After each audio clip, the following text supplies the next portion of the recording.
Welcome everyone to Legion Gaming. I'm your host Donnie, and today I'm joined by a special guest we've had before. He's sort of like the other co-op partner. We have the 8-bit barrister, Vito. Hey, glad to be back. I'm glad you're back here as well, Vito, because we have a pretty fun topic today. It's episode 84. We're talking about Die Hard, the movies, a little bit actually, and then more about the Die Hard games, which many people may not know how many Die Hard games there are. There's not a whole lot, and while a lot of them aren't that spectacular, there's a lot of fun stuff to talk about. So I think it'll be a really enjoyable time. It's weird because there aren't a whole lot, but there's more than you think. It's kind of interesting. Yeah, it's and for a little while too, like they started as back as like the NES and DOS, and they went up to probably the GameCube. I want to say it's probably the most recent one. Actually, there's a few we won't talk about, so I should preface it with that. Like we aren't covering every single game because we just can't do that. We don't have access to a lot of them, and some just aren't really worth checking out. Like there's a couple of Die Hard mobile games that I didn't even look up because I'm just like, I'm not going to bother with those. Yeah, no one cares about it. Yeah, it's fine. So we're it's really more focusing on the original Die Hard trilogy, like Die Hard 1, Die Hard 2, and Die Hard with a Vengeance, and some of the games that spun off from those movies. So it'll be a fun-filled episode with that because we really do love John McClane and all of his all of his hijinks and his anti-terrorism. It's great. I'd say this is probably the second most requested episode that I've requested we record. I think the first one is Indiana Jones, and the second I'm like, let's do Die Hard. Yeah, we'll have to do Indiana Jones pretty soon. That one we'll have to narrow down as well because there's a ton of games for that, and I know some are hard to get through. Like those adventure games probably are a little bit rough to dive into these days. Totally. But you know, there's a few good gems in there for sure. Plus the new one is just freaking fantastic. Yes. Before we get to Die Hard and everything, John McClane, what have you been playing lately, which I know is probably a lot of stuff I've been playing because we've been doing co-op. Yeah, so I know you guys talked about it previously, but I finished Resident Evil Requiem. Yes. Fantastic game. It took me about 11 and a half hours to get through it. I really loved the gameplay between Grace and Leon, how with Grace you were very you had to sneak around and you were kind of scared, for lack of a better term. There's most a lot of the more time. tension with Grace. We'll put that word in there. Yeah, tension. It was more tense, but then Leon was like your medicine because once you played as Leon, you got to kick everything's ass. Yeah. And that was just such a relief. It worked so well.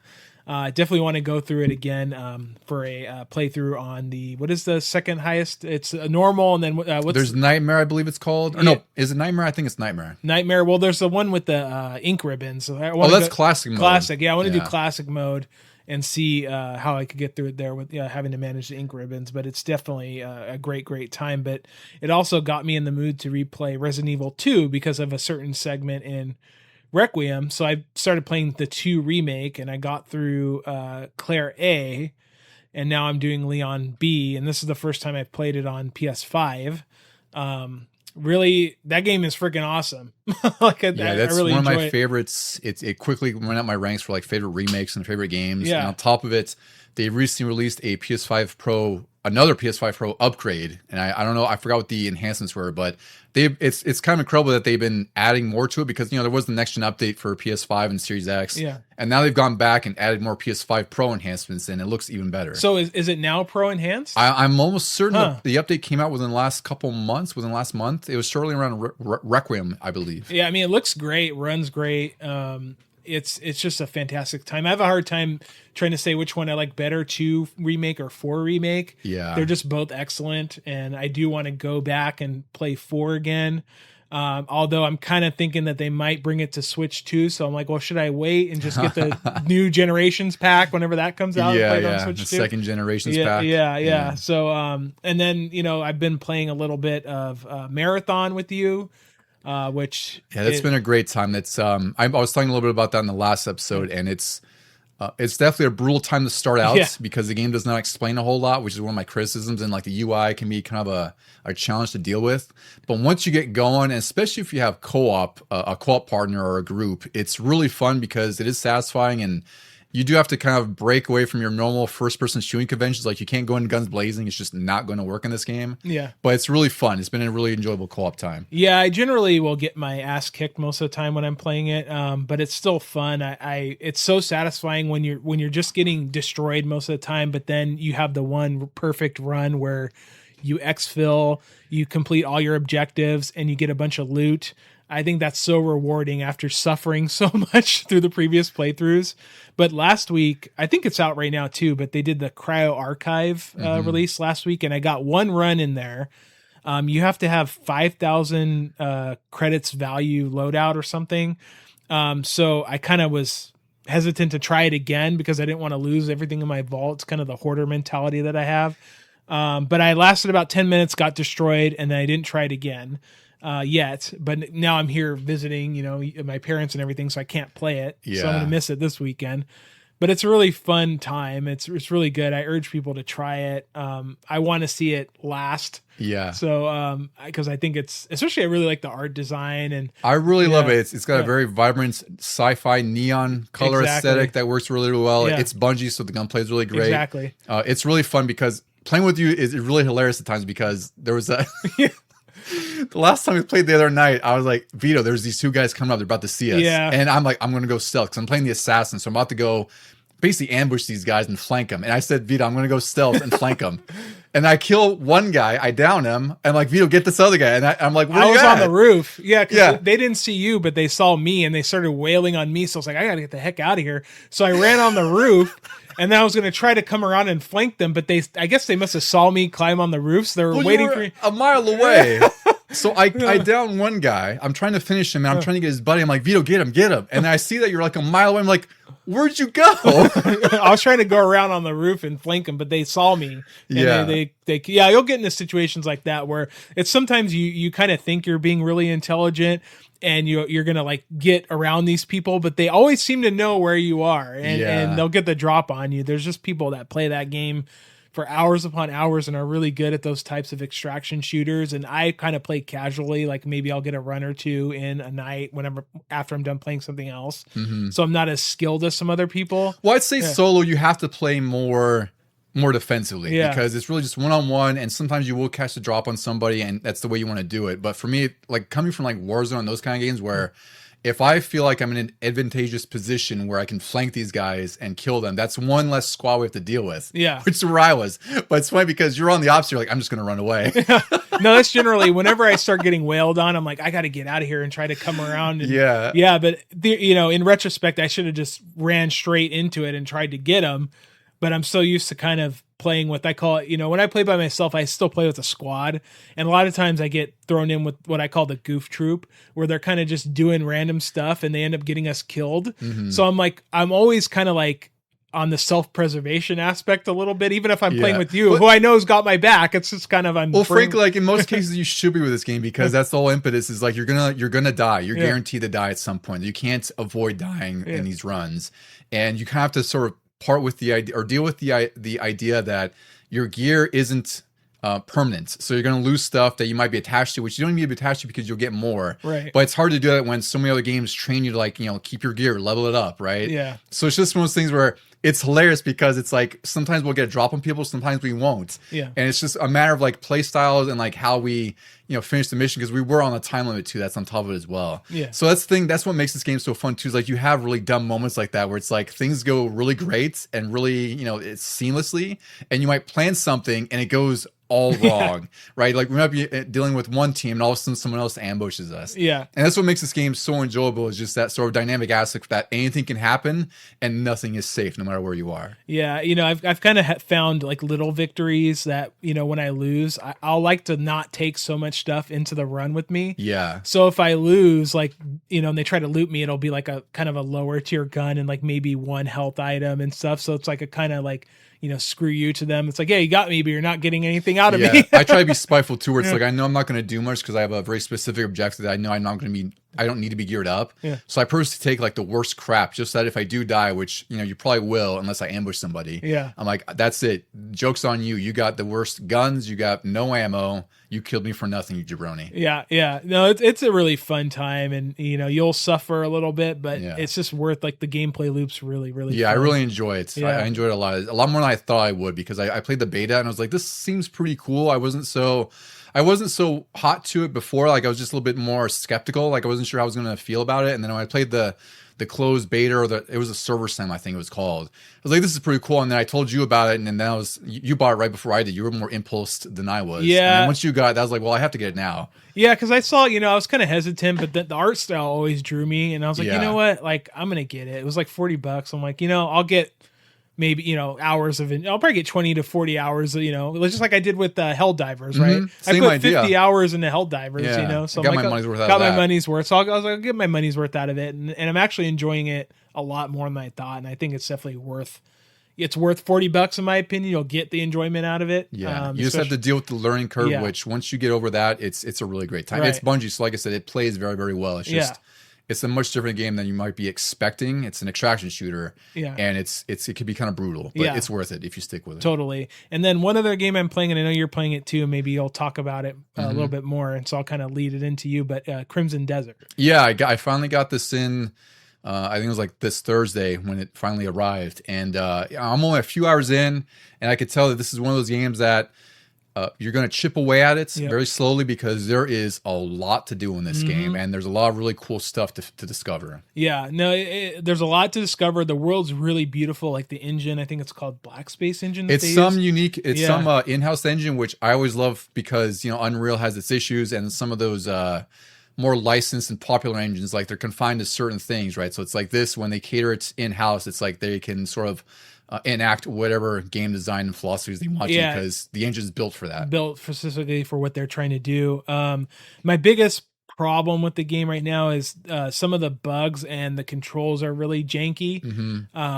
It's really hard for me to grasp the controls in the game and do certain things. Like I'll try to do something and I'll press the wrong button because my brain is trained from other games that, you know, crouch is a certain button, but no, here it's, you know, you press, I think it's L3. It's L3. Yeah. So I'll try to do that, but then he'll like launch his little grappling hook thing instead, or, you know, so I think they're doing a patch that's coming out for console pretty soon that's going to fix some of the control issues. It just needs some ironing out because some of the button mapping is really wonky and stupid. Like we were talking about before we were recording, how you have like this, I forgot what it's called, like the bringer of light or something like that, but it's sort of like it exposes weak points on enemies and does other things that like guide you certain areas or like certain highlightable, interactable objects.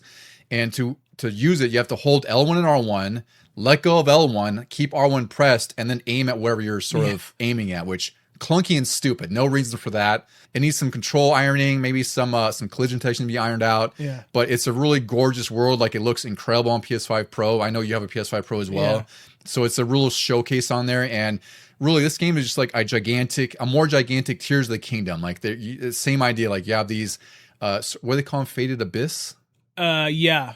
You're talking it's about like those platforming challenges in the sky you have to unlock, and then it has like the Assassin's Creed gimmick where you go to these bell towers and it demystifies the general area, and the map is massive. It's huge. Did you see the Digital Foundry video where they're talking about this game where it said they walked or something from one end of the map to the other and it took 4 hours? Yes, I did see that. Yeah, and that's I don't know what that entails, but you know, you zoom out of the map and it does look that massive. And I think that the thing with this game is that it's also very dense. Yeah. Because I typically have a problem with games that are just too big. Like we talked about Assassin's Creed Shadows, you and I, like how we love that game, but it's also just too freaking massive, especially when your only means of transportation is a horse.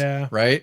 And also beyond that, there's only so many activities peppered throughout the giant world. Whereas with this, it seems like it has like the Skyrim effect, which is also what I've seen someone compare it to, where there's a lot of like little things to discover, a lot of caves. Like that's why I like Tears of the Kingdom so much, is because you'll be walking around. There's a cave entrance. There's something else that might catch your eye. There's just a lot of dense things to discover, and you can get distracted with. And it doesn't feel like it's just, you know, you're trying to get from point A to point B across a world that's like 6 miles long or something crazy. I really don't like big open worlds where there's only 5 or 6 activities scattered throughout these giant worlds. And that was my biggest problem with Shadows, is you were doing the same 5 or 6 activities over and over and over, and the world was just so big. And it's like, you could have cut down like probably 3 zones out of this and it would have been much better. Yeah, right? I agree. Yeah. But yeah, one of my biggest gripes about the controls, I've told you about this when we were playing Marathon the other night, is the horseback riding. How in order to speed up the horse, you have to tap and hold X. Yeah. But then your camera is the right stick, and then your controls the left stick. So what I'm noticing is I'm holding X with my thumb and then using my index finger to control the camera, and then my left thumb is doing the steering, so it's like really uncomfortable. I really hope they fix that. I don't know what they did with the bindings here, because it just, there's no excuse for it in my eyes. Like if anything, just have custom bindings, because I've told you too that one of my nitpicks is like they mapped the pickup button, which is contextual. You have to hold square over an object, you have to highlight it first.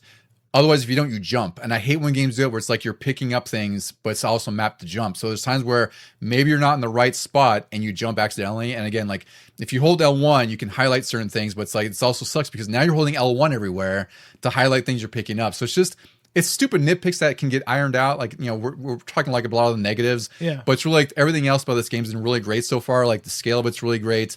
The combat's really fun and fast. Like that's another thing that I really like so far is that it reminds me of, did you ever play Shadow War back in the day? The Lord of the Rings game? Yes. Yeah, I did play it. Reminded me of that where it has like these sort of bigger scale battles and it's like really, you know, your combat, you can attack in any direction by pointing there. And you have like all these other sort of like action combat options. Like you hit R3, it's like a force push. You have your grapple hook thing.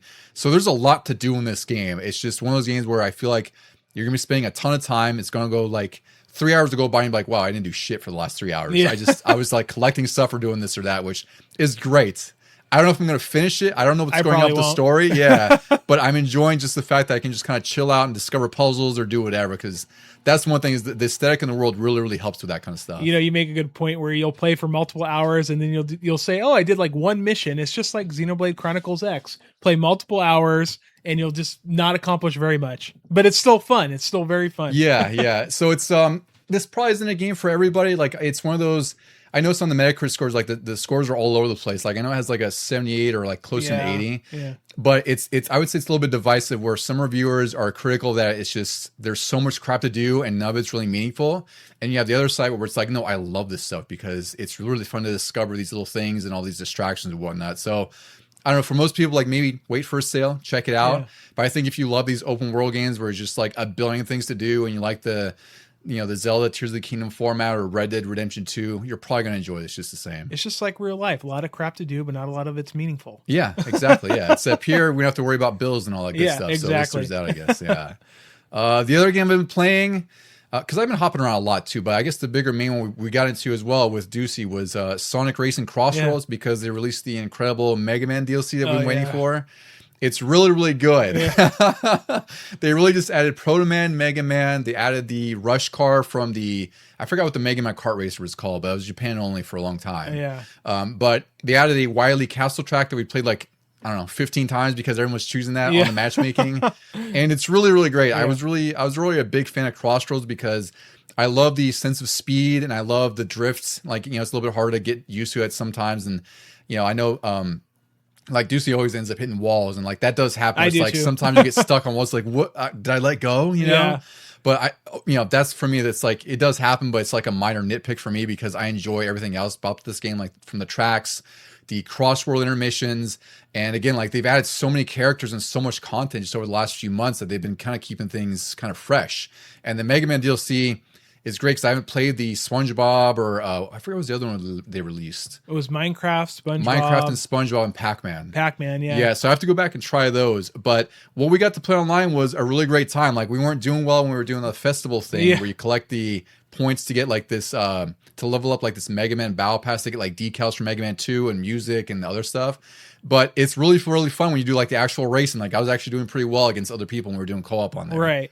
And that Mega Man Festival with the stickers that they had that you could unlock in the Battle Pass, that was really cool. And I wish I could have had more time to play it and unlock those stickers because there was one, it was the bosses from Mega Man 2. Yes, the boss selection screen. I was like, oh, I want that so bad. But it was like 900 or 1,000 points and we were at like 7 maybe when we stopped playing. 600-ish. Yeah. And we'll have to see if you can technically sign into my PS5 and grind through it because it ends tomorrow night at midnight. So it's like you'd have to go home and we have to grind through it for the next couple hours. Yeah. All right, Vito. Well, let's talk about some Die Hard. Yes.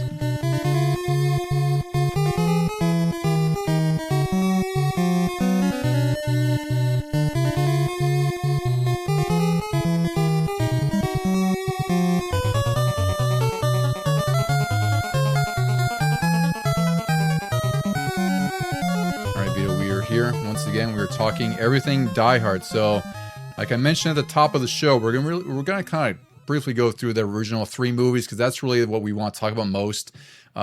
there was a couple. What was the last two called? They were called A Good Day to Die Hard, and what was the other one called? So the fourth one was Live Free or Die Hard. That's right. And then Good Day to Die Hard was the fifth one. Yeah, the fifth one I didn't like very much at all. Yeah, it's pretty bad. Yeah, like I think it came out 2013, so we won't really cover that one. Like that's really it. We just mentioned that it exists. Yeah, I'd say it's not a terrible movie. It's just not a good Die Hard movie at all. It kind of does that whole trope I hate where they have like the son of McClane, and it's sort of like the passing of the torch, and then they never made like a Die Hard movie after that. Right, and the thing is right before that was the fourth one. They had his daughter in it, so it kind of was like repeating the same thing as the fourth one. Yeah, but the fourth one's actually like decent. It's just it's a fun time. Yeah, I didn't mind that one as much. I actually enjoyed that one quite a bit. And then the fifth one was like, this didn't need to be made. Yeah, they could have not done it. So we're talking about the core 3 movies. Really, my favorites are Die Hard 1 and 2. 3 is a fun time, even though it's very different. So we'll cover that, and we'll talk about, like I said, most of the games from the Nintendo all the way up to GameCube, which had Die Hard Vendetta.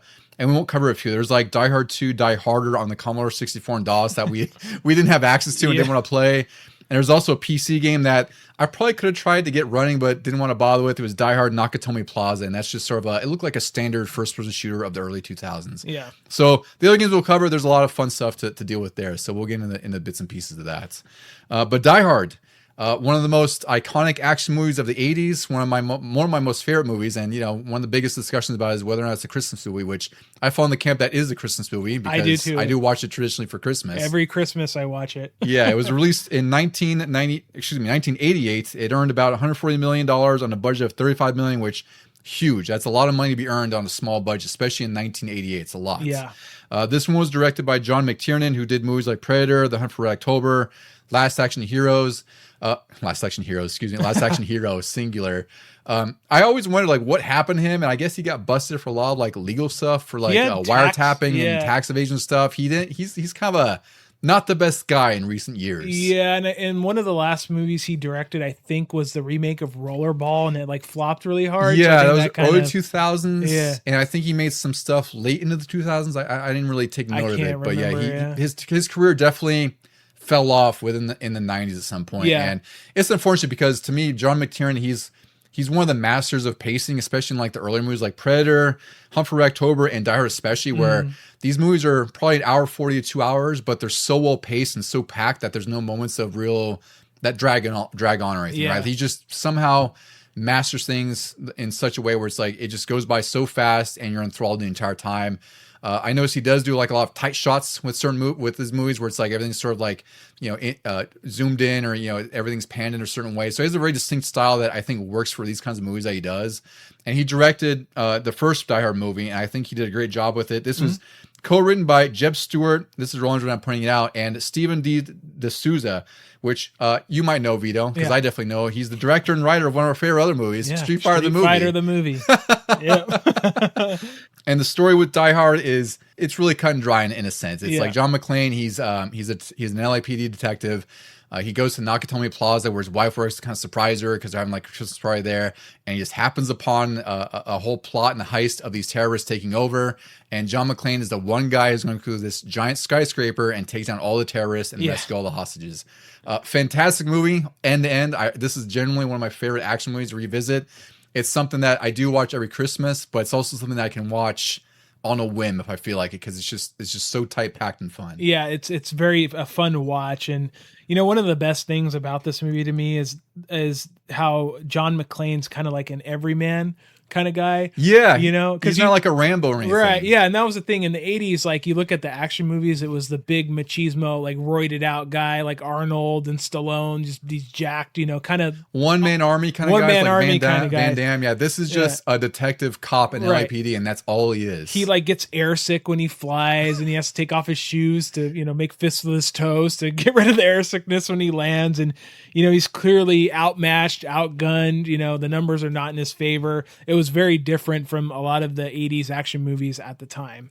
Yeah, and I think again, like the way they presented the movie helped that a lot and kind of relay that, where it's like, he's usually trying to avoid conflict, right? Exactly. That's why he's traveling through vents. Like there's a lot of iconic scenes where he's just crawling through an vent and talking shit, Yeah. He has a lot of one-liners in here, which also makes it great. And of course, Bruce Willis is just incredible as John McClane. He really makes this movie. Yeah. And you have Hans Gruber, who is played by Alan Rickman, excuse me. And he does an amazing job as well because he's just like this cold, calculated terrorist who's ruthless. It's just a phenomenal movie. I imagine if you're listening to this podcast, you had to have seen this at some point. Yeah. So we're really just gushing about it because you always gush about Die Hard. I don't know if you noticed this, but one of the henchmen is actually Vigo the Carpathian from Ghostbusters 2. Did you catch that? I don't think I noticed it, but is it the guy with the long blonde hair? Yeah, yes. It's in a ponytail, and he gets killed when they... Because he has like a very noticeable face, but I never connected that with Ghostbusters. Yeah, he's one of the guys that gets killed when McClane drops the C4 down the elevator shaft. Yeah. But anyway, the reason why I bring that up is because... because he's also in Ghostbusters 2, but that guy had a very kind of crazy life. I think his name was Wilhelm von Homburg or something. You should look him up and see the crazy crap that happened. And this guy was not a great guy. Wow. Yeah, I mean, but anyway, just two extra cents in there for this discussion on Die Hard. But and you had a note here, Vito, that said Frank Sinatra was contractually obligated to be offered the role for what would become John McClane, but he declined. So, this Die Hard is based off a novel by Roderick Thorpe. I think it's called Nothing Lasts Forever or something. And that novel was a sequel to another novel called The Detective. And they made that movie into a movie in the 60s starring Frank Sinatra. And he signed a multi-picture deal. So because this movie was based off another novel in that series, they had to contractually offer Frank Sinatra the role of John McClane, whose name isn't John McClane in the novel. It's something else, what I can't remember. But I just imagine if he would have said yes, like what kind of movie we would have got. I imagine it probably would have been some musical number because they would not have Frank Sinatra in a movie without some musical. Well, actually, The Detective is actually like a film noir kind of dark kind of detective story.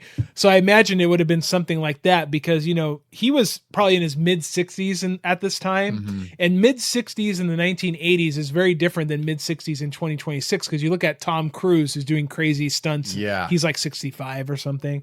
So I only imagine how different the movie would have been, but thankfully he said no, and we got Bruce Willis. Yeah, I can't imagine this series having that many legs. If I'm not going to say Frank Sinatra would have bombed it, but it just would have been a totally different movie, and it would not be the Die Hard we know today. No, I don't think we'd be talking about it on this podcast. No, if it wouldn't. A Frank Sinatra gimmick. It probably would have been just the one movie, and that was it. Yeah. So Die Hard 1, worth seeing if you haven't for some reason. You should. Die Hard 2, it's sometimes called Die Hard 2, Die Harder.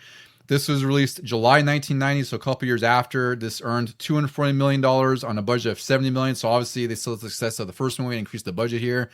This was directed by Rennie Harlin, who did movies like Cliffhanger, Nightmare on Elm Street 4, Driven, Cutthroat Island, like a lot of outside of actually Cliffhanger. I can't even say it's like a Oscar-worthy movie. I love that movie, but it's, he does like I'll call these like B-tier movies, like B-tier action. They're not like Cutthroat Island. I remember the game about that, and like that's one of those movies that I think had one of those big budgets. It bombed. It's like one of those weird 90s things where they put so much money behind it. So he did a lot of B-tier movies.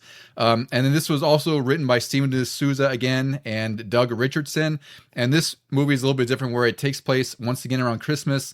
McClane is waiting for his wife in an airport because she's a flight attendant in this movie. So she's quite literally up in the air right now. Yeah. And a terrorist is taking over the airport and the air traffic control system. This is played by William Sadler, and he plays a character named Colonel William Stewart in this movie. And this whole movie is about John McClane trying to dispatch these terrorists and kill them, and also get all the planes that are to safe land. Because the idea here is that they're all circling around the airport because they have no way to land safely, and the idea is that they're running out of fuel. So that's sort of like the time idea there, where it's like they have limited time, which you have to kind of dismiss the idea that like why don't they just land at another airport, like they have fuel to circle around. Yeah, I imagine there has to be something nearby they can land, right? Yeah. So outside of that, if you dismiss that, this is a fantastic sequel. It's I got great reviews at the time. I think it's one of those sequels that is I don't want to say it's forgotten, but it's just I think the first movie has so much prestige behind it that people maybe dismiss this one, because it's a lesser sequel, but it's a really good sequel. Like I watched this pretty recently and I loved it. Yeah, no, I really like Die Hard 2. I think a lot of the people, I guess you'd say flaw. I don't think it's a flaw, but a lot of the quote unquote flaws is that it's basically just Die Hard again. It is. It is. But to me, it's like the action scenes are crazier. Like literally, last fight's on the wing of a plane. Yeah, I didn't know that because it's like I think the director really tried to mimic McTiernan's style, right? Yeah. And he does it really, really well. Yeah. But they definitely injected like we need to go bigger, badder, and more explosive with things. Because there's like a scene where McClane like has this, he's in a plane, I think it is, or a jet or something, and he has like the emergency eject, and there's like this crazy shot of him flying through the air. Yeah. and like a giant explosion behind him, and he flips and he like lands safely somehow. Yeah, he's in the ejector seat. Yeah, and then there's like a whole gimmick where like he has a trail of gasoline leading up to some other thing. And he takes a lighter, lights it up, and it causes this massive explosion. But it also acts as like a landing guide for the planes and everything. So it's really over the top. It's almost like Bruckheimer-esque, but I don't care. Like, it's such a fun movie the whole way, and it does the same thing where it's like, it's almost 2 hours, but it just goes by fast. It's very brisk. And kind of also like Die Hard, there's a couple of the henchmen you might recognize. One of them is John Leguizamo. Yes. And then the other one is Robert Patrick, T-1000. Yeah. So. I always recognize Robert Patrick. Yeah. And this was, like I said, 1990, and it feels like an early 90s movie, like just the way it looks and everything else. Like, it feels like that.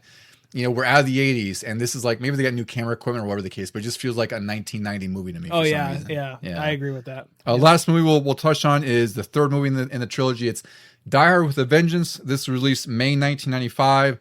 This was an even bigger movie. This had a budget of $90 million, and it earned around $366 million. The VHS came out December 19th, 1995. The only reason I call that out is because that's how this movie is relevant to me. Is I remember we were like on a family trip up in like Sonora, I think it was. And we went to a Blockbuster, and we're looking for a movie to rent. And that's also where I played the Virtual Boy, and I played Waterworld on there. But my dad rented this movie, and I just remember like loving this movie because I'd seen pieces of Die Hard 2 and pieces of Die Hard 1. So this is the first Die Hard movie I actually seen all the way through. The same with me. Yeah, and I loved it back then. I really enjoyed it.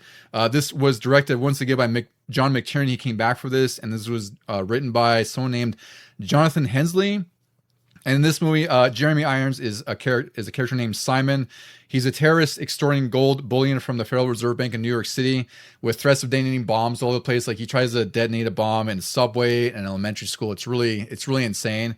All that to me is just sort of a backdrop and sort of reason to make this movie take place across the entire city of New York. Yeah, that's all it is. Like, one of the things I don't like about this movie is that Simon's just like a really inconsequential villain because he just has all these stupid riddles, and he's making John and Samuel L. Jackson in this as well. He's the partner to John McClane, and he plays a character named Zeus Carver. Yeah. And there's this really weird sort of racial tension thing that they're doing between, like, they're constantly making racial jokes to each other. Like, why do white people do this? And it's like, it was such a weird thing to include in a movie in the 90s. It doesn't make any sense. It's just kind of like they're trying to make jokes about it, but it's not really funny. It's just kind of dumb. Yeah. And they're doing puzzles where, like, they have like 2 jugs, a 5-gallon jug and a 3-gallon jug. And to disarm the bomb, they have to fill one jug with exactly 4 gallons. So it's like one of those stupid math problems you see in school. Yeah. Right.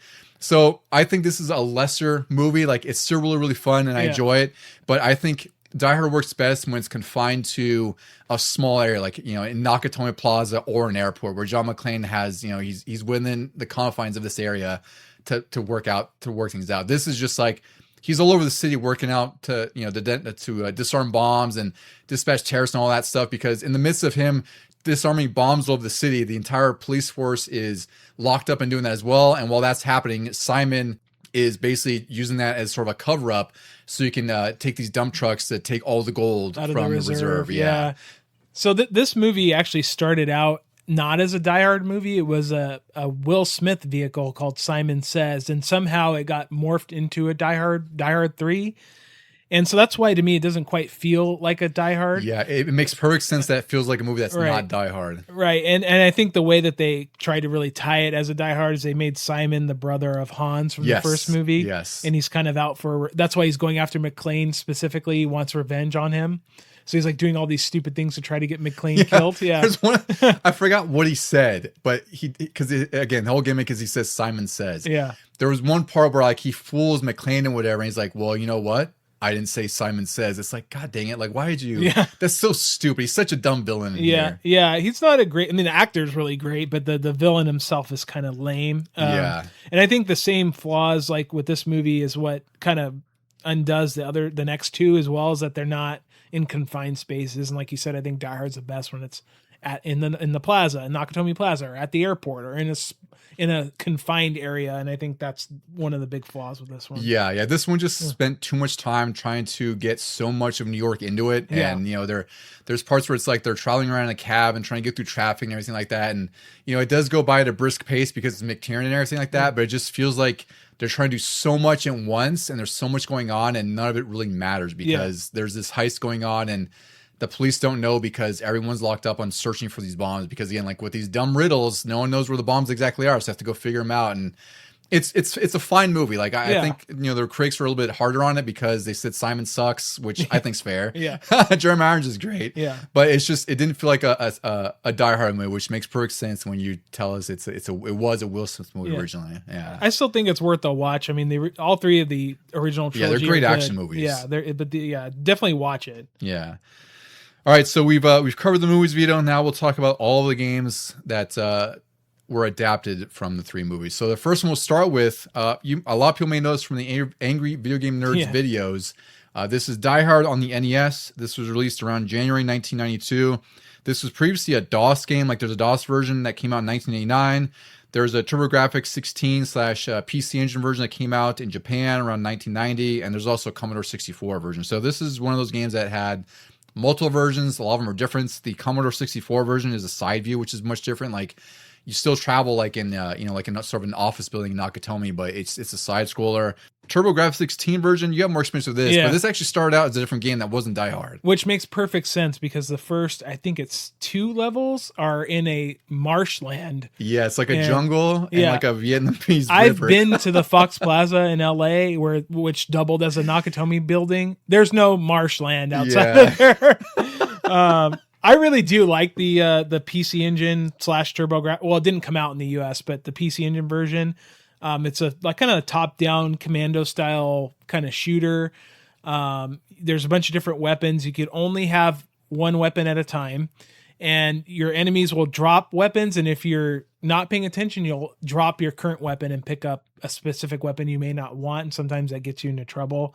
As you take damage in that game, your wife beater changes colors until it that's rips a great off. little touch. Yeah. It's really fun. Actually, this was a game I was looking for when I was in Japan, and I found a physical copy of it at a store in Tokyo. I need to try it on an emulator because after you were talking about it, I was like, oh wow, you actually got it. I forgot you had bought it because I remember you showed me. And I was like, I thought it was really cool that it even existed. Yeah, no, I didn't know that anything about it until I don't know if AVGN talked about it. And he didn't know. It was strictly the NES version. Yeah. I don't know how I found out, but I was like, wow, they got a Die Hard game. It looks cool in Japan. I want to play that. So I put it on my list when I went out there. And it's like the Adams Family. Wasn't that only in Japan too? Like that TG16 one? Oh no. So that was US. There's the disc, the TurboGrafx CD version. That just I guess wasn't. It was just another weird one that no one knew about. You know? Yeah. But we'll talk more about the NES one because that was released here, and this one is. I'll just start with the gate with this. Like it's interesting because the cover is very notable for the NES version. It has Nakatomi Plaza, but it almost looks like the Twin Towers exploding, which is crazy. I think that also has partly driven up the cost of this game because it's one of the rare NES games. I think I remember how the cart was it like $200? The cart's about 200. 200, I think. Yeah, and then the complete one I'm sure is probably it's around 400 or 500. Yeah. So just on that, it's pretty noble just for that. The game itself has a wonderful concept. I think it's really great because the idea is very much adapted from the movie where you're going through each floor of Nakatomi Plaza. You're cleaning out all the terrorists. There's about 40 in the game. You have a variety of weapons like pistols, SMGs. There's flamethrowers, flashbangs. Health is restored by using soda and snack machines. And one of the more interesting mechanics in this game is a foot meter, where there's shattered glass all around. Like if you shoot just in the area, like glass falls on the ground, and your feet get damaged, and you have to walk. If you walk through it, like it actually makes you walk slower. And if your damage goes up, your feet damage goes up, then you just like he has less mobility, and you can only heal him with med kits, which I guess is just like bandaging it up. Yeah. This game is really freaking hard. I don't know how far you've gotten with it. I tried it over this week, and again, I love the concept. I think the execution is bad, but again, I think it's one of those cases like most of these adapted games where they probably had no time to port it, no time to create it. It was published by Activision, so they're probably like, hey, like we need to get this out because the movie is 1988. This is 1992, so 4 years after the fact, they're releasing a Die Hard game. Yeah. So this game definitely has problems. I think it's really, really freaking difficult. But what did you feel about this one? So like I've said before, I have soft spots for games that try to do something novel. And this is one of them. I really think it follows the plot of the movie very well. Mm-hmm. And what's interesting is that there's multiple endings. And so if you don't do the right steps, you'll get the bad ending or the mediocre ending. For example, if you don't notify the police with the walkie-talkie, they'll escape. the guys will escape because there's no one to I didn't know that. That's crazy. So like you have to find one of the first goons that you kill on the first floor drops a radio. And then with the radio, you have to go to the roof. There's a enemy on the roof that has a key. You get the key and then you go onto the helipad. And at that point you can notify the police. And that's one of the steps you need to do. The concept of the foot meter and the separate from the health meter, I think is really interesting because that's a plot of the movie. He's barefoot, you know? And then further, I mean, you have to, there's a timer. So Theo, the techie goon, he's trying to crack the safe and you have a certain time limit to basically beat the game. And there's a step where, you could actually slow the timer down. What you have to do is you have to kill a goon on one of the floors that has a map. It shows where this computer system is. And then you have to get access to the maintenance elevator, I guess it is, which you need a key or something for. And you could only get to it if you crawl through vents on a certain floor. You need to take that down to the basement and then blow up the computer lab or whatever it is. I forgot exactly what it is. And that'll give you like an extra, I don't even know how many minutes, but it'll give you more time to finish the game. Yeah. What's also interesting is, like you said, there's exactly 40 goons in the game. And at a certain point, the fight with Hans unlocks with so much time left. And depending on how many guys you killed, you'll have to kill all those guys in the room with Hans. Yes. So like if you killed only 20, you're gonna have 20 more to kill at the end. Yes, so that's why you have to be conscious about how many you're dispatching and make sure the floors are cleared, which again, like you said, you also have a time limit of sorts that also is ticking away. So there's a lot to manage in this game. And I think, again, like I love the idea. It's almost like an adventure game. Yeah. And the concept is really unique for an NES game, especially for 1992. Yeah. Especially when you got like, my comparison is like Terminator 2, which was a pretty crappy beat 'em up that we have fondness for. Yeah. And it did try to kind of follow the beats of the movie with these set pieces, but this actually feels like it's trying to adapt the plot of the movie and some of the mechanics from it as well. It's just the execution and how they handle it. It's just, there's probably NES limitations. Again, time limits on development. It's hard because you can only shoot in 4 directions initially with your handgun. You get an SMG that fires in a spray, but the thing too is that enemies are a lot faster than you and they have much better aim. And you have 1 life. That's the big challenge of this game too. Yeah, no, I've gotten through it with save states and a guide. I've learned that you have to get the SMG and kind of fire while turning to kind of get them. You have to do like a wave. I found that to be most effective because even if the enemies go off screen, you can still kill them, which is helpful because the screen only displays a certain vicinity around you. Like it does the NES effect where it has to sort of like, I won't say load the screen, but the parts off screen are blackened, and then once you enter the vicinity, it lights up because they just can't display that part of the screen. Yeah, and so that, from what I understand, is so I have this cart in the manual in a repro box. The way I understand is that was purposeful. They called it like blind spot something, which makes sense. Like McLean may not be able to see it everywhere. They don't want you to be able to see around. They wanted to try to make it quote unquote realistic. Like you can't see around the corner unless you're like looking around the corner, and that presents obstacles at times because you'll go around a corner and there'll be guys ready to shoot you. One other thing I wanted to mention, and I haven't verified this, but one other reason why this game might be so expensive now is I've heard that it was a Toys R Us exclusive release. Oh, really? That'd be really interesting if that was the case. I haven't verified that, but it makes sense to me if that was part of the reason. It might be because like the whole Twin Tower things on the front isn't going to affect the value that much. It's really just because it's more scarce, right? And a lot of people are holding on this because if you grew up with Die Hard like we did, it's part of our generation. So you're probably not going to sell this as much as other games too. That's a lot. There's multiple factors why it's so expensive. That's probably a big one is that it was an exclusive Toys R Us, which I should look up because I didn't read anything on it. But also was surprising because most movie-based games from this era aren't that expensive because they're not good. Just this isn't like the worst game you'll play. It's not like the upper echelon or anything like that. But it's not that bad and it shouldn't be this expensive, but it is. Yeah. Did you know about this as a kid? Because I didn't know about this until the AVGN video. No. So I remember seeing it because we always looked in magazines and there was like Funkoland. We saw Die Hard, right? But I never saw it anywhere for sale, for rent. I knew it existed, but I never had access to it. And I've never seen it until, you have a copy. But even then it's like, you got that like way later in life. Yeah. But no one I knew had this game. I just feel like it was one of those things where it would make perfect sense that it was a Toys R Us exclusive because no one I knew had it. We had Total Recall. We had, a lot of movie-based games. and this was nowhere to be found as far as I could find. Right, and I've never seen in person a complete copy. I've seen random carts, and I got mine a loose cart in Portland at the Portland Retro Gaming Expo a couple years ago. Then I got the manual separately later, but I've never seen a complete copy in person. I've seen them on eBay for upwards of $500-$600, even more sometimes.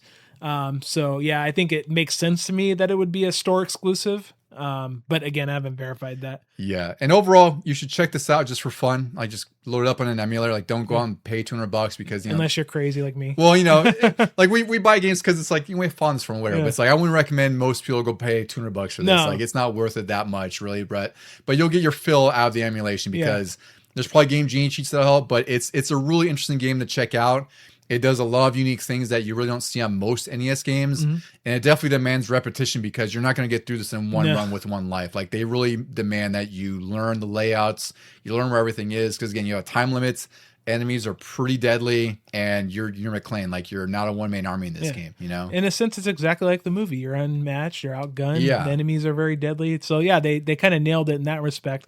And I think it is better than Terminator 2 for NES. Oh, it is. I would say even just for the concept alone, it is. And the AVG envelope maybe isn't too inaccurate because he does go nuts on it because of how hard it is and everything like that. Check that out too, because it's a really funny video. And, there are a lot of things that are negative about this game, but I'm not so hard on it because I at least acknowledge that, like I said, the concept is really, really cool. I think it's a really great idea. Yeah, agreed. The next theme we'll cover, since we're skipping Die Hard 2 on DOS, is one of my favorites in this that we're talking about today. It's Die Hard Arcade on the Saturn. This was known as Dynamite Deca in Japan. This was released August 1996 in arcades, March 1997 for Saturn. This was this is one of those things where I think there's a misconception that it was Dynamite Deca first and they got converted to a Die Hard game. But this is one of the weird, ironic instances where they made this as a Die Hard game and they didn't have the publishing rights in Japan for Die Hard and they turned it into its own game. Yeah, see, I thought it was the other way. I thought it was Dynamite Deca and then they licensed it. Yeah, because it's always been that case where they reskin a Japanese arcade game and they make it into like a US property because looking at this and playing it doesn't look like Die Hard. It's it's like there's ideas and John McClane's in it, but it's like if you look at this from screenshots, you probably couldn't make this out. This was John McClane. Right. I mean, really, the only Die Hard things about it are John McClane and the Nakatomi building. Literally everything else is like this Bat-esque kind of crazy, story and other supporting characters and villains. So. Yeah, and this was published by Sega, is developed by Sega AM1, and then there was a sequel to this that was called Dynamite Cop on the Dreamcast. That's a really fun time. I don't know if have you gotten that one yet, Vito? Because I know you got a Dreamcast pretty recently. No. I played it on the GDMU, but I don't actually own a physical copy. But the villain is the same in that. Yeah, yeah. So this is a 3D beat 'em up. So it's think Fighting Force, but not crap. Yeah, exactly. This was said to be the first beat 'em up that used texture mapped 3D models. Which you can tell, like it looks pretty nice, I would say, especially for a Saturn game, because I played the Saturn version on an emulator. It looks pretty nice if it looks like a Sega game from the time. The best way I can describe this is sort of like a Final Fight Virtua Fighter game, but with Die Hard and like a 3D beat 'em up space. Yeah, that's good. It's really cool. This was also the last game developed by Sega Technical Institute. They were the ones who developed Sonic 2 and a bunch of other big Sega games. I'm not sure why they shut down. Maybe it's just one of those things where Sega, wasn't using them after this, and they said no more. This does have a 2-player co-op mode where you're playing as John McClane and someone named Chris Thompson. And the story in here is that John and Chris have to rescue Caroline Powell, who's the president's daughter, from terrorists. And some of the bosses in here are really crazy. Like there's a biker named Hog. Yeah. There's a sort of Mexican luchador named Jocko, and there's a sumo wrestler named Mr. Oishi. You fight a general named Mr. Tubbs, and the final boss name is Wolf White Fang Hongo. Yeah, Wolf Hongo. Wolf Hongo. What a freaking name this is. And one of the cool gimmicks about this is that if you do beat this game in co-op mode, you do like a double dragon gimmick at the top of a skyscraper where you both ballot out, and whoever wins gets the admiration of the president's daughter, like she gives you more appreciation or something like that. It's really silly. I'd like to try that out. I don't know. No, we gotta do that sometime. Yeah. So briefly before we get into our impressions of this, because we have a lot to say, well, not a lot, but we do love this game. I got a couple of reviews from the magazines at the time. EGM reviewed this in issue 93, April 1997. These are out of 10, so they give it a 6.5, an 8, a 7, and an 8. Best feature, goofy. Worst feature, short. They said that they didn't mind it was so nuts and over the top, and it was basically Virtua Fighter combined with Final Fight. Criticisms were around the mediocre enemies and length, and one reviewer said it's the slickest ripoff of Final Fight, which I'd say that's fair. And also, we also have to consider that when this came out, 3D beat 'em ups really weren't too big of a thing. Yeah. And a lot of them were pretty terrible. And this is a really fun and competent one. Yeah. GamePro reviewed this, issue 103, April 1997. These are out of 5 as well. They gave graphics a 4.5, sound a 4.5, control 4.5, fun factor 4.5. They liked the crisp and colorful graphics and animated cutscenes, but they did note that it was short, but fans of Streets of Rage will love it and suggested renting it first. One of the gimmicks this game does have is it has... what's it called? Deep Scan. It's like this old arcade game. Yeah. It's a Sega game from 1979. Yeah. And you're like, why the hell is this in this game, in the Saturn version? The whole reason they put it there is so you can earn extra continues because this game is short, but it is kind of hard. It's difficult. But the idea is you play Deep Scan, and every 200 points, you get an extra credit for the main game. So at some point, if you play enough Deep Scan, which, you know, you get 10, 15 credits, you could probably breeze through this game pretty quickly. Yeah. I went through like 3 or 4 levels, and I was like, crap, I used all 10 of my lives. Yeah, same. Yeah. But what did you think of this one, Vito? Because I really enjoy this one. I love this game. I have a physical copy of it. I need to find one because it's a little bit harder to find. It's so goofy. Like it's just I'll always get a good laugh, especially like with the weapons that you could pick up. Like there's a early segment where there's a grandfather clock right there, and McClane literally picks it up and you can use it as a weapon. One of the things that kind of bugs me is some of the guns like don't damage enemies a lot. Like you'll literally get a 50 caliber and you think it would kill an enemy in one hit, but it'll shred them, but right. It does nothing. It does like you have to hit them like 4 or 5 times to kill like one enemy with the 50 caliber. Yeah. It's just, and then all the villains are just so over the top. Like there was I don't know if it was he had like all this armor on. He looked like a cop. He was just really goofy. He kept like he looked like he was wearing like football gear. Yeah, he was doing gear. wrestling moves. Yeah, you find him like in this lobby. Yeah, and he kept like suplexing me, and I lost a couple lives on him. I got as far as there's like a roof. You get on the roof, and there's like a satellite dish spinning around, and you have to avoid that. And then I lost my I think 8th continue, and that was it. I really like how McClane's clothing takes damage throughout the game. So like he looks like a bum by the end of the game. Like all of his clothes are tattered. Yeah, and there's some really cool cutscenes in here because it's fun because it feels like an arcade game because the cutscenes are like literally 1 or 2 seconds long. Yeah. Like it'll cut to the Wolf Hongo, who's like he's like in this throne room that looks like Mr. X's throne room in Streets of Rage 2. And they'll cut to him after certain level or sections, and he's just like screaming on the phone, like he's jabbering. Yeah. Like there's a voice clip. I have no idea what it says because it's just like muffled. So it does that where it's like it intersperses these weird action cutscenes that are like 2 or 3 seconds long. Yeah. And there's actually QuickTime events in here, which is really cool too, where McClane he might be running through a hallway and it says like jump or hit kick in the middle of it, and if you hit kick, like he'll basically do a drop kick on an enemy or something. Or there's one where it's like you're in the I think it's like a parking garage and it says jump, and you have to jump out of the way of like this I think it's like a bus coming at you careening, where the worst is like you might take some damage right away, which sucks because it does do a good amount of damage. But the idea is like you do if you have a successful QTE, then you get this cool cutscene and does like a slow-mo gimmick.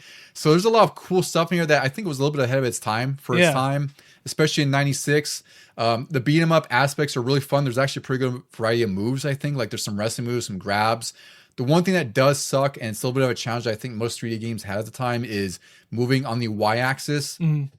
Where some enemies will come at you at a certain angle and maybe you're not lined up with them, so you have to go up, and it's really slow to move up or down on the screen. Yeah. But again, that's like a minor nitpick, and it's, I hate to say of the time, but it was of the time. Like they haven't figured out 3D movement just yet. Yeah, and another nitpick I have, but this was also common in beat 'em ups, is you at least I could be interrupted with moves, but then I wouldn't be able to interrupt the bad guy when they're trying to hit you. Yeah, that's pure arcade nonsense right there is what that is. That always annoys me. One villain I want to point out is there's an early segment where you're fighting a bunch of guys in the restroom, and then I think the stall breaks and there's a dude in his underwear just standing there. Well, he's like taking a piss back there. Yeah, but he's just in his underwear. Yeah. It's like, what are you doing? Yeah, there's the guy at the urinal taking a piss. He eventually fights you, and then you're right, you do knock off the stall door, and some guy's just in his underwear fighting you. Yeah, it's like really bizarre. This is an office building. What are you doing in there? It's really bizarre. That's right. Yeah. I was laughing really hard. So this game is over the top. It's goofy. absolutely worth checking out. Go find the arcade version or emulate the Saturn version. Because I think this is a little bit pricey complete if you find it. I think it's like 120, somewhere around there. Somewhere, 100. yeah. And I'm sure disc version is probably like 30 or 40 bucks, something like that. But also you have to have a Saturn, which, you know, you and I we like the Saturn, but a lot of people don't. No. So, but definitely check this out because it's over the top. It's nonsense. It's really fun. It's a great beat 'em up for 1996. Yeah, and I think as far as the Die Hard games go, that Die Hard Arcade's probably my favorite one. So the next one we'll move on to is one that most people probably are most aware of and have played. It's Die Hard Trilogy. This was released on the PS1, Saturn, and there was a PC version. The PS1 version was September 1996, and the Saturn and PC versions were January 1997. This was developed by Probe. They did a lot of games back in the day. Like they did a lot of 16-bit games. They did ports. I believe they were the ones who ported Mortal Kombat on Sega, if I recall. I think so, yeah. I think, yeah, and they've done a lot of other stuff since then. I don't think they're around now, I'm sure. If anything, they're probably consolidating to some other company. And this was published by Fox Interactive. So the Die Hard with a Vengeance segment, because I guess we'll talk about that first, this is 3 distinct games, which is really crazy and really interesting for the time. So Die Hard 1 is sort of like this arcade shooter, like the camera is sitting above McClane and you're like in a big area. You have to dispatch all the terrorists and also rescue all the hostages. And then once you complete a floor, because I think there's like 19 of them in Nakatomi Plaza, then you have to disarm a bomb that's somewhere in the level. It's basically just some way to get you out of the level quickly. That's all that's there for, is that they don't want you hanging around, lingering, getting lost, even though you have to seek the bomb out. It's using an elevator or like a hallway or something, so it just forwards you to the next level. Die Hard 2, Die Harder is a light gun shooter, which is really cool. It's like Time Crisis. It has light gun support on PS1, or you can use the D-pad, which works, but it's not recommended. It's difficult. Yeah, and Die Hard with a Vengeance it's a pretty impressive open world. I don't want to call it racing game, but it's like a driving game where you're in a cab or a dump truck or like a sports car, and you have your radar, which tells you exactly where a bomb is, and you have to like literally run into it, which is funny, not disarm it. You're running into it to explode.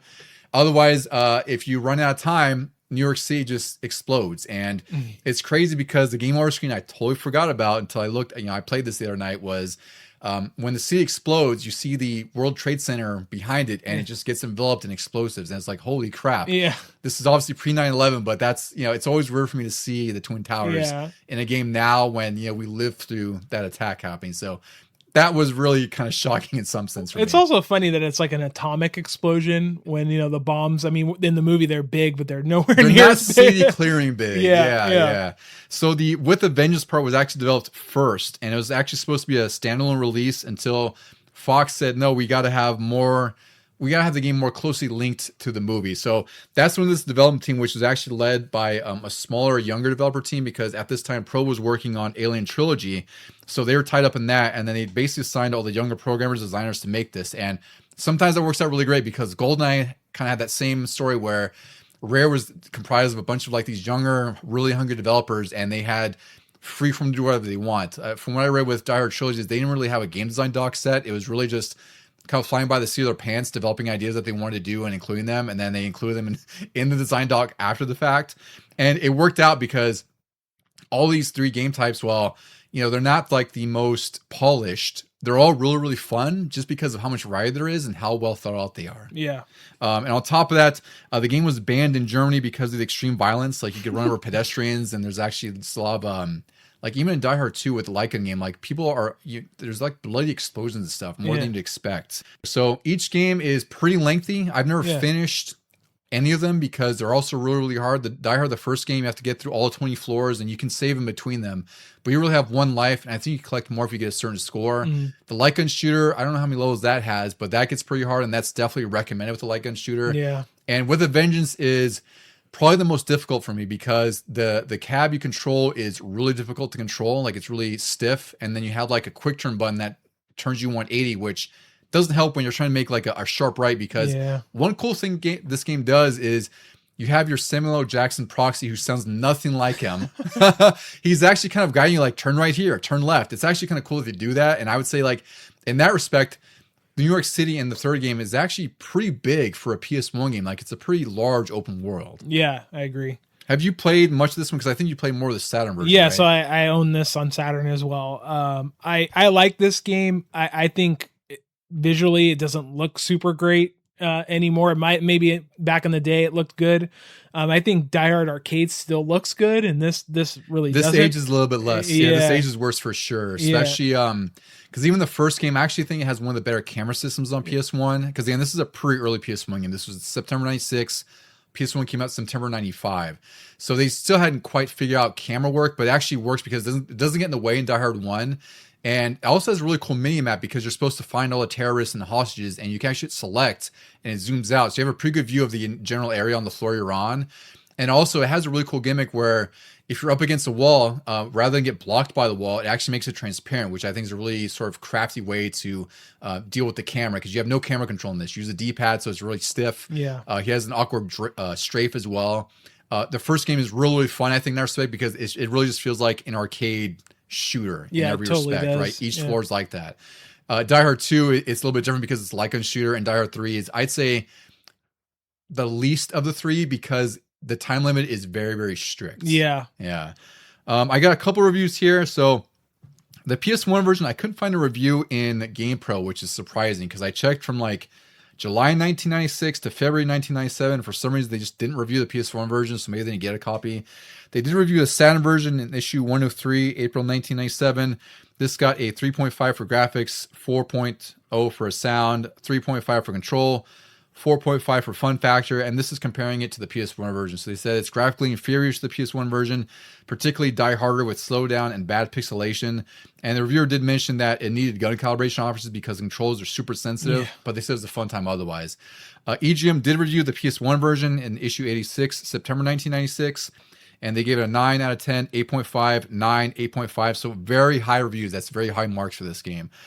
Best feature, 3-in-1. Worst feature, there's no gun, which I don't know what that means. Like it didn't get packed with a gun? I guess, yeah, which is kind of silly because that would just made the game more expensive. And I mean, Time Crisis came out, I think it was 97. That probably cost a lot more with the gun con because it was the packing, right? So small concession, I would say. If you have a light gun, great. If not, I think this also has mouse support too if you have the PS1 mouse. Oh, I didn't know that. Yeah. All reviewers loved the variety between the three different games, and they said that each could have been a great standalone game. They mentioned that it had great graphics and diverse gameplay with really minor complaints about the controls, especially the aiming the cursor in Die Hard, which I think is valid because that game, it's like you can survive a few hits, but when there's a lot of enemies on the screen at once and you're scrolling the cursor, it can really, really suck. Yeah, I think now, I didn't play this originally back in, 96 when it came out, or 97. Now playing the light gun segment without a light gun is very hard. Yeah. And the driving is very hard. So I really like the first third-person shooter original Die Hard segment of it. The other two, I can't really play that. Yeah, your enjoyment really depends on, one, what peripheral you have for Die Hard 2, and 3, if you can. Basically, like, you have to die multiple times in 3 to learn where the bombs are and how to get a grasp on the controls, which is, what they intend. Like, you're supposed to not do this in one fell swoop. Yeah. But for some people, that's going to be hard to deal with because, again, this is 30 years old now. Yeah. This is a lot harder to get into and deal with. Granted, there are cheats that help. I'm sure there's like an infinite timer and whatever else. I know on the Die Hard 1, like, you get infinite health and I don't know what other cheats there are, but there's a lot. So it's like you can kind of cheat through it if you want to. But in terms of just playing this game as it is, it's definitely... 1 is the best, then 2 and 3 kind of goes in order, which ironically is kind of how I see the movies in that respect too. So it makes sense, right? So it follows the movies pretty well. It does. Yeah, it does. That's the perfect way to put it. Yeah. All right. So we're going to cover 2 more games before we wrap the episode up. So the first one here is Die Hard Trilogy 2 Viva Las Vegas. This was released March 2000 for PS1 and Windows. This was developed by Endspace this time and published by Fox Interactive. Endspace did a lot of games back then. They did Duke Nukem Time to Kill, Land of the Babes. They did Geist on GameCube, which was like that ghost first-person shooter game that most no one played and probably doesn't remember. Rugrats on PS1, and they did a lot of DS ports of like Call of Duty and all these other bigger games on DS. Wait, they did Rugrats? Yeah. I know that's one of your favorites. I'm sure you played the shit out of one back then. Yeah. So this one is a lot different than the first Die Hard trilogy. This, rather than have 3 distinct standalone games that follow a movie, this has its own story, and it includes the 3 game types, but in a linear fashion. So like the first area is like an arcade kind of a third-person game. Second level is a light gun shooter, and so on. And like you get like a driving segment at some point. The story here is that McClane is living in New York and he gets a call from Kenny Sinclair, his old buddy, and the NYPD to come to Las Vegas because Kenny's now the new warden at Mesa Grande prison and he invited McClane to a party. So he's going to have a little shindig at the prison apparently. Yeah. So of course a prison riot breaks out and prisoner Klaus von Hogg, I think that's how to pronounce it, he breaks out and McClane once again has to deal with terrorists because they're trying to take over Las Vegas, I'm sure the world at some point. And the big twist here is that your buddy Kenny Sinclair was actually part of the plot to go to Las Vegas. So I mentioned this when you were playing her. I was like, how stupid of a villain you have to be that your great buddy is John McClane, who's dealt with at least 3 terrorists between Die Hard 1, 2, and 3. Yeah. And you have this plot to take over Las Vegas with your fellow terrorists, and you invite John McClane to a party. Like, what? He'll never see this coming, and he won't be able to stop me. Yeah. So it always starts off on a silly foot to begin with. It's really, really ridiculous. So this is interesting because it does have support for mouse, light guns, and a steering wheel. I have no idea how this game intends you to switch through all those while you're playing. No idea.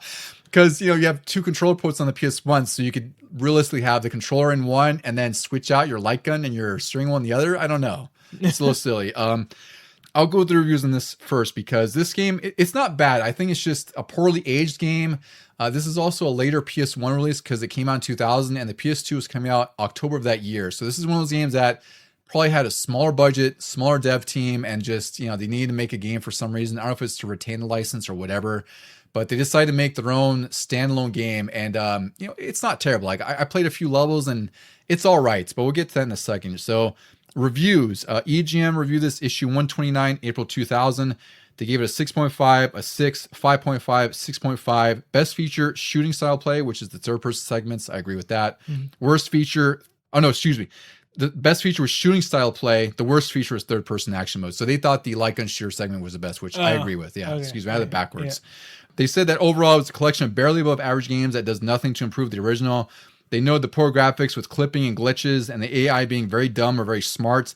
The light gun portions were their favorites, and one reviewer said it can't touch Siphon Filter, and much of the game just isn't fun, but it's worth a rental, which I agree with. I think this is a very average game. It doesn't do anything great, but it doesn't do anything drastically terrible. Yeah. GamePro reviewed this, issue 139, April 2000. They gave graphics a 4, sound a 4, control 4.5, fun factor 4.5.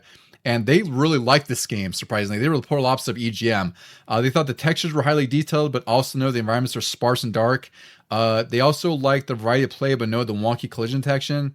And they spoke of the frustrating driving sequences and third-person sections were more so because of the bad collision detections and one life, which I agree with. The collision detection in this game is awful. Yeah, it's bad. You get caught up on like stupid office chairs.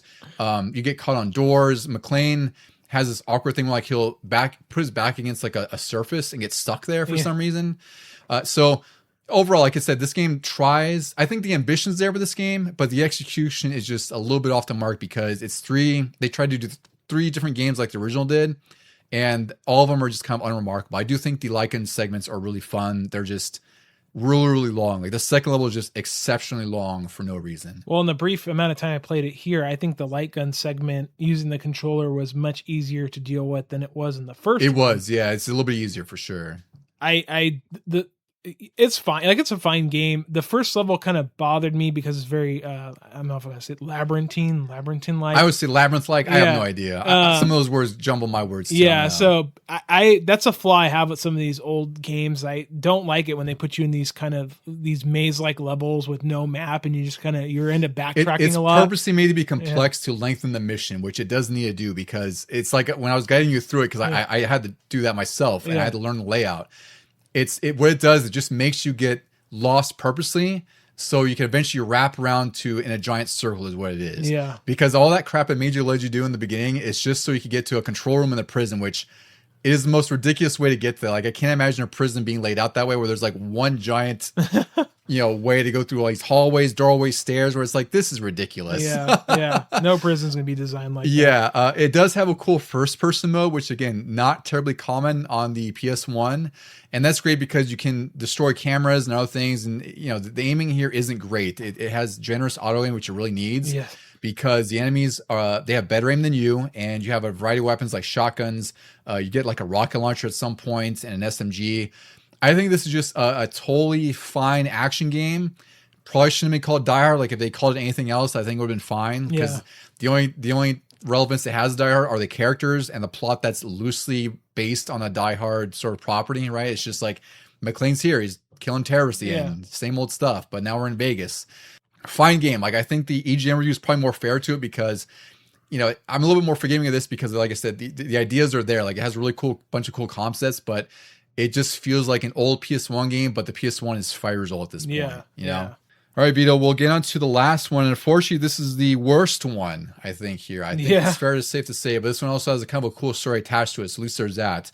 This is Die Hard Vendetta. This was released November 2003 on the GameCube, only in the US, and then June 2003 on Xbox and PS2 in Europe. They got those versions for whatever reason. I don't know why they weren't ported here. Maybe because this game probably sold poorly, and maybe they're just like, we're not going to bother with, you know, releasing it in the US. This is developed by Bits Studios and published by Vivendi Universal and Fox Interactive. The story here is that it takes place 5 years after the third movie, and McClane must save his daughter Lucy, an LAPD officer from Piet Gruber, sons of Hans Gruber. So that's, again, that loose tie to the series. Yeah. This is kind of like the fourth movie or the fifth movie, but, you know, 20 years or 10 years later, I should say, in 2003. Reginald Bell Johnson, he does reprise his role here as Sergeant Al Powell, which is probably the only great thing I like about this game is that he's in here. And, you know, his performance isn't great because the script isn't great and the game is just not good. But, you know, you love Carl Winslow, so it's great to have him here at least. I'm sure they gave him a nice little paycheck for this. And in this game, like, they tried to inject a lot of different things, like McClane can hold enemies hostage. There's stealth in here. There's a fun story about this game that it was a totally different game when it started out. The original game was called Muzzle Velocity. It starred an LAPD SWAT member named Jack who tries to get control of a crime wave in LA. The studio partnered with Fox Interactive, and this is actually supposed to be a Speed 2 cruise control game. Like, you remember Speed 2, Vito? Like, unfortunately. Speed, one of my favorite action movies of the early 90s. I think it was like 93. Yeah, somewhere around really, really good movie. I watched that, I don't know, a year or two ago, and it holds up very, very well. It's just really, really good. Yeah. I remember watching the second movie back then. I was like, wow, this is just not good. It had Sandra Bullock was in it, and was it Jason Patrick? Right? Yeah. I don't remember much about the movie other than even my dad didn't like it, which says a lot because he likes a lot of action movies, whether they're good or not. Right? Once that movie bombed, pun not intended there, they decided that it wasn't going to happen. They're like, we're not going to make a game out of this. So they basically want to make it Die Hard 64. And it was supposed to come out in January 1999, but again, like, they delayed that because it bombed so badly. And I don't even know what year Speed 2 came out. I feel like it was 96, 97, right? Yes, I think 90s. Yeah, I think 97 because I think the first one was 94. Oh, it was 94? I think so. Okay, there you go. I knew it was somewhere around there. So they shifted this to be Die Hard 64, and it was going to borrow elements of GoldenEye, and it was still unfinished by 2000. And by then, they basically just canceled it because there's the impending release of next-gen consoles. Like, there's the PS2 coming out in 2000, and then the GameCube was coming out a year later. So they just decided to kill the 64 version and release this on the GameCube. And a prototype was released of Die Hard 64 in 2017. And Vito, I know you have this on your EverDrive, and you play this a little bit, so you can share some experiences on that before we get to Vendetta. I mean, it's clearly unfinished. Like, a lot of times you can't get through levels without it crashing. But the levels are. I know when we were playing Vendetta, the second level was a street on the LA streets. Hollywood Boulevard. That is clearly in the Die Hard 64 dump that I have on my EverDrive. It's a first person game. You know, you could use your fish, you can pick up weapons. It has like some audio bits in there, like, you know, McClane will go yippee-ki-yay, you know, that sort of stuff. But it's not great, and it turned into a not great GameCube game.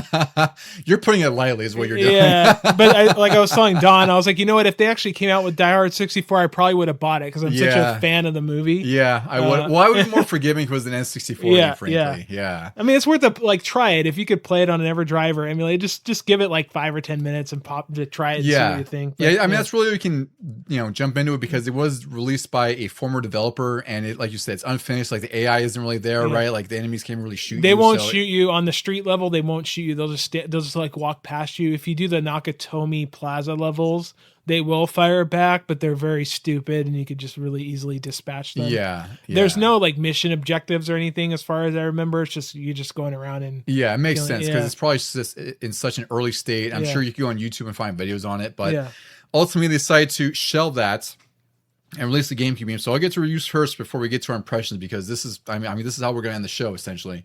So reviews, GamePro issue 1. So I just want to be clear. GamePro is usually fairly forgiving on most games, I would say. Like, to hate a game, they really don't like it. So GamePro issue 172, January 2003, graphics 1.5, sound 2.5, control 2, fun factor 2. They said the game stuck close to the source material, including excessive profanity and endless supply of terrorist dispatch, but it has bargain basement visuals, vapid enemy AI, and flaccid controls, which is a fun way to put that. I've never called controls flaccid. I never have either. I've said they're stiff controls, but I didn't mean it in that respect. They said stealth is poor, and there are some annoying jumping puzzles, and the Die Hard license deserved better with something with more flair than what we got here. Yeah. EGM issue 161, December 2002.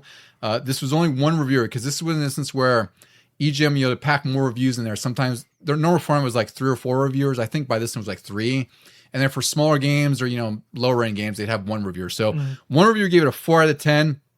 Best feature is Hendel's Messiah during hero time, because one of the gimmicks in this game is it ripped off like the Matrix and Max Payne, where you have like a slow-mo mode and then like music plays, which is kind of fun. We get to experience that because we didn't unlock it yet. Yeah. But the worst feature is the game is just sloppy all around. The reviewer said that playing Die Hard Vendetta makes me feel like Hans Gruber at the end of the first Die Hard film, falling backwards toward the pavement, flailing and screaming. The controls are bad. They said the auto aim is almost a must. Graphics can be terrible, and the reviewer said he even put bullet holes into the clouds, which we should have tried when we played it out. I did get to play this a little bit, and I had you try it because I was like, Vito, you have to try this before we record, because this game is just a mess. I'm usually forgiving for most bad games. Like sometimes I enjoy them, but this game is just a miserable mess. It feels like an N64 game on the GameCube. It's also one of the ugliest GameCube games I've played. Like by 2003, we had a lot of great games. Like, we had Bond, Nightfire was out, Agent Under Fire. There's a lot of first-person shooters that looked excellent. The GameCube is a really nice-looking system. There's a lot of showcases. This game looks and feels like an N64 game. McClane looks like an N64 model. Like I was telling you, like when you kill all the enemies in a room, it does like this slow-mo effect where the enemy like his mouth is crudely like agape and like writhing in pain. And they show McClane, he's like bow-legged, like he's about to take a crap in his pants with his guns up. And on top of it, his guns are like shoulder height. He's holding him up like he's shrugging his shoulders. And on top of it, the controls are really terrible. I tried with auto aim and off, and with auto aim off, this game is nearly unplayable. Like it is so overly sensitive. It's impossible to aim. It has a fine-tuned aiming where it's like you zoom in and it's actually even more imprecise and more sensitive. The parallel I said to this was like if you play Perfect Dark GoldenEye and you hold R, where you're free aiming, it's like that, but the entire game is aimed that way. Yeah. It's really, really bad. That's fair, yeah. And then on top of it, this game has the balls to make you do platforming. And and the jumping is just among the worst jumping I've played in any first-person shooting game. So I got through the first level and a half, and I got stuck to a point where you're supposed to interrogate an enemy, and I couldn't figure that out. I was like, what am I doing? Because every time you do something wrong or if you fail on objectives, that's it. The game's over and you start over from the level. So I had Vito play this. I was like, you have to try this because, if it was just a quarter shooter, I think I'd be more forgiving. And you need auto aim because that does help a lot. Like it just immediately aims at the enemy. There's also an aspect here where you can rescue hostages. So if you're doing free aim mode, you have to very slowly and precisely aim at the terrorist's head because you don't want to shoot the hostage, right? But again, with auto aim, it's a lot more generous. So it actually aims at the terrorist's head right away. So Vito, what did you think of the first 2 levels you played of this game? Well, I immediately, especially into the second level, I'm like, oh, this is just Die Hard 64. Maybe a little bit touched up, but it still looks pretty much like a 64 game.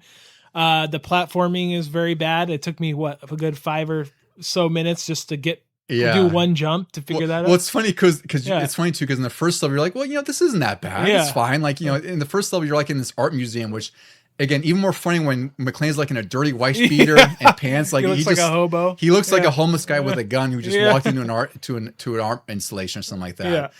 So you're like, oh, it's not too bad. It's like just wait. Just wait till you get to Hollywood Boulevard, and then you got to see what the game was really about. Yeah, I was like, oh, this is Die Hard 64, and then the platforming. I got to the same part as you with the taking interrogating. You have to eavesdrop on their conversation. Yeah, but does it tell you? Them. I don't think it tells you have to eavesdrop on the conversation. Well, you have to look at the objectives first, which again, it doesn't really. There's no on-screen prompts. It's something that you have to look at when you start the game, or go into your pause menu and look it up and be like, okay, I remember what I'm supposed to do. But you also don't know when you're supposed to do that because there's a lot of times where you can hide behind something like, whatever, and you could eavesdrop on terrorists, right?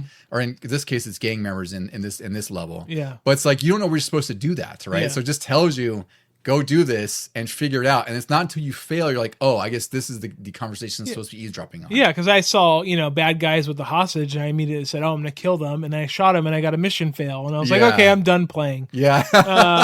But hey, you know what? I'm going to give this game a 10 out of 10 because Carl Winslow's in it. He's in it. He's like the one shining thing out of this whole game. Carl Winslow's the only good thing in this game. I don't know if I ever told you my headcanon on Carl Winslow is that he's actually Al Powell in Witness Protection. Well, after this game, you probably should be in Witness Protection. I don't know. I will say one thing that really did make me laugh out loud was in the second level, because we only played like 2 levels of this, and I watched some videos after, and it doesn't get much better. It's just like a mess. Yeah. But the one thing that made me laugh out loud really hard was you go around the corner, and then, because one of the objectives is assist with police calls. Yeah. So I turn the corner, and I see a guy with a gun shooting at somebody. So I blast him, and I get objective fail. I'm like, what? And apparently that the guy I shot was the pizza place owner who was shooting at some guy who robbed it. I'm like, how am I supposed to know that? Like, I see a guy running. I assume that the guy's being shot at he's the victim. And this pizza guy, I think his name was Fat Luigi, Fat Al? I was gonna say Enzo. I don't know. Something like that. He had some stereotypical Italian that they had in there. And it turns out I was supposed to help him. I was like, he has a gun. Like, what am I supposed to help him with? So I was laughing for like 5 minutes. I'm like, what? Because the moment you shoot him, it's objective failed and the level's over. I was like, what? Okay, this is how the game's going to go. Yeah. It definitely isn't very clear. Like, I think, in any game, you see someone shooting, at something, you're going to assume it's a bad guy. Like, there's no, they could have at least put, when you put your target whatever you call it, reticle. That's another word I have problems with. But if you put that over him, it should have did something like went away. Green or like, should have warned you in some way, or like made you holster your gun or something. I don't know. Right. It's just this game, it's a common story where it's like a lot of games or a lot of movies might start off as a different project, different instance, and then you look at it and you're like, okay, well, this clearly was a mess because development was rocky at best. They had to convert this from an N64 game to GameCube. They probably had very limited resources, and it shows. Like, this game is a really bad game. I would still, if I found it for like $10, I'd buy it because it's one of those so bad games that it's not even good. It's just, you kind of have to see it to believe it kind of thing. Yeah. Like, it really is one of the worst games on the GameCube. And again, by 2003, there's no excuse this game should look so ugly. It should not play so ugly. Even strafing can be a challenge in this game sometimes, where I was trying to strafe and like there's like a delay before you do it. And this is a dual stick controlling game. So it's like you shouldn't have that kind of stickiness to it. Yeah. And then jumping's worse because you can't jump, you can't move forward while you're jumping. So you have to like have slight momentum, jump forward, and you might overshoot. Or like what you were doing, where I was doing too, Vito, where like if you move backwards to get off and have some like some headway to jump, you might fall off the platform and like break your legs or something. Yeah. Well, I made the jump and he made it right at the very edge, and then he just fell backwards. I'm like, oh great, I have to do it all over again. Thanks. Yeah. Like, this is some of the worst 3D platforming I've played in one of, I don't want to say ever, but it's really bad. This game is just a challenge. And I was actually, when I went into this, because I remember reading this issue of EGM that gave it the poor review, because I remember the cover and I had a subscription then. I remember reading, I was like, okay, well, whatever, it can't be that bad, right? And 4 out of 10 is probably where I'm like, that's probably fair. Like, I don't know what other redeeming qualities this has, but it's a problematic first-person shooter, and with everything else that was on the GameCube at the time, there's no way I can recommend this. I'd say like check it out, but don't expect much from it because it is like a bad N64 game on the GameCube. Yeah, it almost seems like they brought it over to the GameCube and they just said, we need to put this thing out because we've spent enough money on it. So just kind of quote unquote polish it a little bit and finish it, and just we'll put it out. It's playable, and that's about the most it is. Right. Like, it's playable, and that's where it begins and that's where it ends. And there is there is a John McClane, or a Bruce Willis ripoff voice actor, and there's a lot of profanity. Like, there's a lot of F-bombs and S's. Like, again, but I think that was the thing of like the early 2000s, where a lot of games were trying to be edgy with the mature rating, and they're just saying those bad words every other sentence. But it's almost like excessive in here because John McClane was not that much of a shit talker back then. Like, he had a lot of one-liners, and this is just trying to do that every single instance it can. Yeah.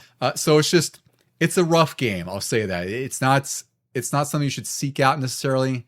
Play it on an emulator. Maybe get your fix for it. I'd be curious to see what my brother thought because he loves these shitty games like this, right? But I don't know. I feel like this game is the worst of the crop out of this game. Like I played the Nintendo version first because at least with that, like it's tough, but I know there's some way I can beat it, and it does have a cool concept. This is just a chore to play through. Yeah, and basically in all the other games, there's like some redeeming qualities to each. This one really doesn't have any. Yeah, it's just a terrible game. It's the 007 Legends of Die Hard is what I'll put it. Yeah, that's a good way to put it. That's a good way to put it, yeah. And all right, Vito, well, I guess that wraps up our episode. We covered everything Die Hard. We covered a lot of great games and, of course, like the fantastic trilogy that we love. Any final thoughts on the Die Hard? I'll call it saga because I like that word, saga. Die Hard saga or any of the games that we talked about today. I'd say, I already know your favorites, but what would you say your top 2 favorites? Probably mine too. It would be arcade. I like the PC Engine version, and I like the Nintendo NES version despite its flaws. Yeah.